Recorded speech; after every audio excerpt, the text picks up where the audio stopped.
Hi, I'm a forester here. Got a question for you.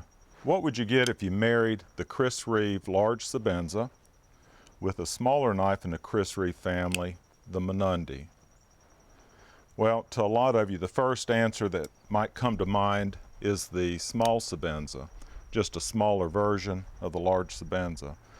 But I think there's a better answer. I think you have to go outside the Chris Reeve family of knives to find the answer, and to me, the best answer is the Klotzli Walker 05. It's a Swiss knife that's the subject of this video. This Klotzli has the size of the large Sebenza. Both have roughly 3.5-inch blades, but it's much lighter in weight, and it has the class of the Menundi. If you've watched my videos, you know that I consider the Menundi the epitome of gentleman folders. In other videos, I've heard the Walker 05 described as a gentleman's folder. Until I got my own, I couldn't imagine an 8-inch long knife as a gentleman's folder, but after carrying it for several weeks, that's exactly the role it plays best. Gentleman folder, maybe a high-end EDC, or maybe even a light-duty kitchen knife.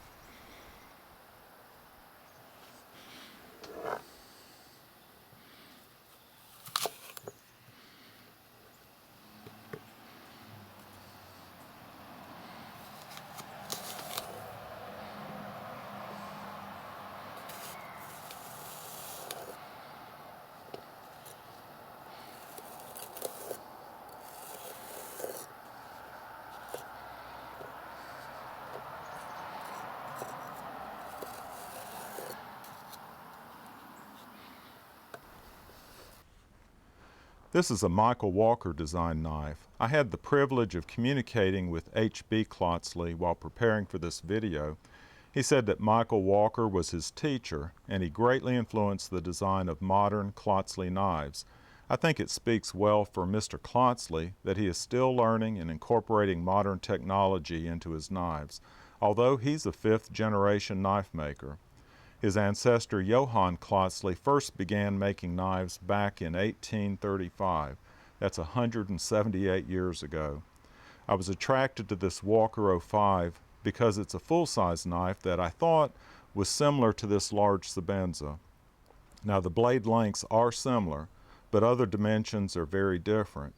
The handle length on the Klotzli is shorter at 4.5 inches, but the biggest size difference is in the shape and the span of this handle in this dimension.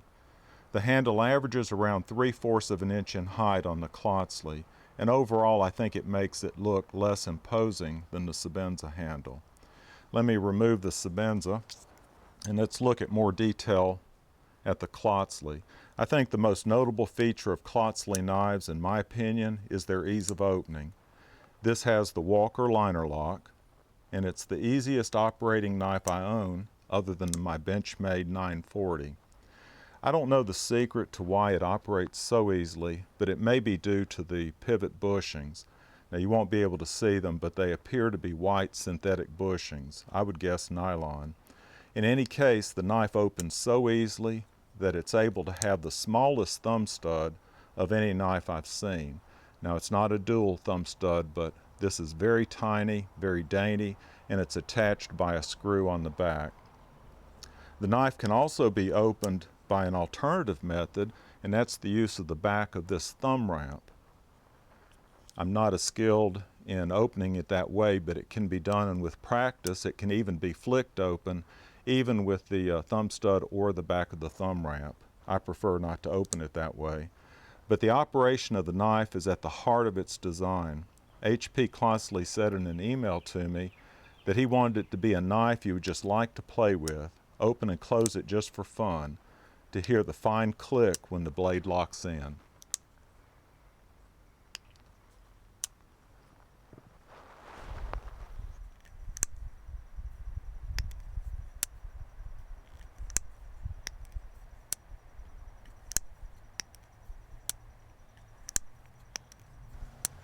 All right, let me talk just a little bit about the liner lock. It's made of blue anodized titanium.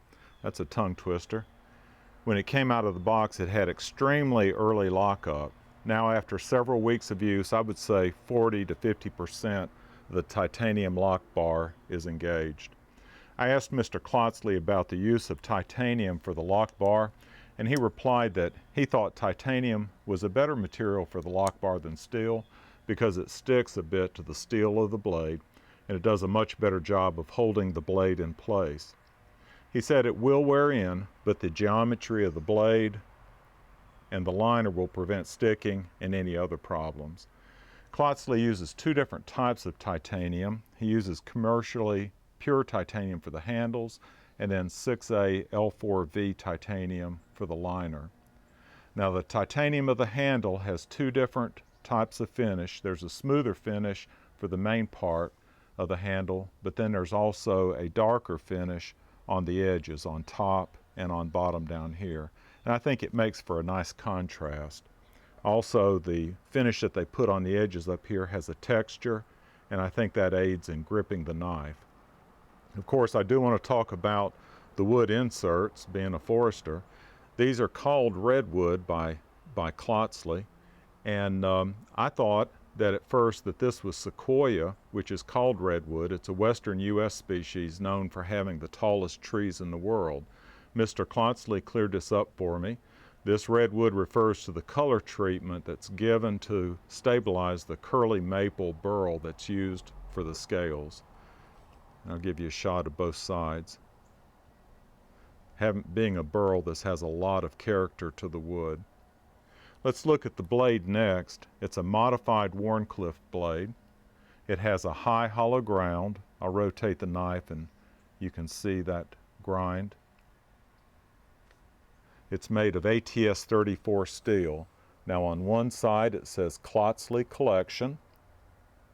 On the other side it says Walker Design, Swiss made, and ATS 34. Most Wharncliffe style blades have a straight blade edge. This one has a slight curve or slight sweep to it, which makes, I think, it easier for slicing. I'm not a steel expert, but from what I've read, ATS 34 is very comparable to 154 CM steel. It's a Japanese steel made by Hitachi. It's supposed to have excellent edge retention. Now this knife has only had very light use over the past few weeks, and I haven't touched up the blade, but let's see how it cuts. Let's stop while we're ahead. I've done this before, and sometimes it's hard to reach around this tripod and get it to cut. I also want to show you though that it has perfect centering. I'll rotate that so you can get it from both sides, but I don't think you can do any better than that. Now the pocket clip is simple, but I think it's very effective, and it has just the right amount of tension. It has fairly deep carry. This much would be sticking out of the pocket. It only has one position, which is fine for me. It's for right hand tip-up carry. And it can also be carried in its leather pouch. It has a very nice supple leather pouch, and I've carried it both ways. Talk a little bit about the construction and the type of screws. The main pivot screw up here is a normal hex screw. The others are either spline or torque screws. But I did want to say that Mr. Klotzli, I asked him about this in particular. He stressed that all the screws are Loctited on purpose to discourage customers from taking them apart. Each knife is hand assembled and individually adjusted so the liner will work perfectly. If the knife is taken apart, the warranty is voided. However, speaking of the warranty, there is a limited amount of information on the Klotzli website. It does say that the knife can be returned within 7 days if there's a problem. I'm sure there's more information about the warranty, but I just couldn't find it. So there you have it, the Walker 05. The workmanship, I think, is second to none. The only additional features that I would desire are a rounded spine on the back of the knife and also some light jimping on this thumb ramp. I think the rounded spine would definitely add class to any knife. This is a premium knife with a price tag that's comparable to any large Sebenza. In my book, this is the Swiss Sebenza. Stay tuned for a head-to-head comparison of those two knives. Y'all take care.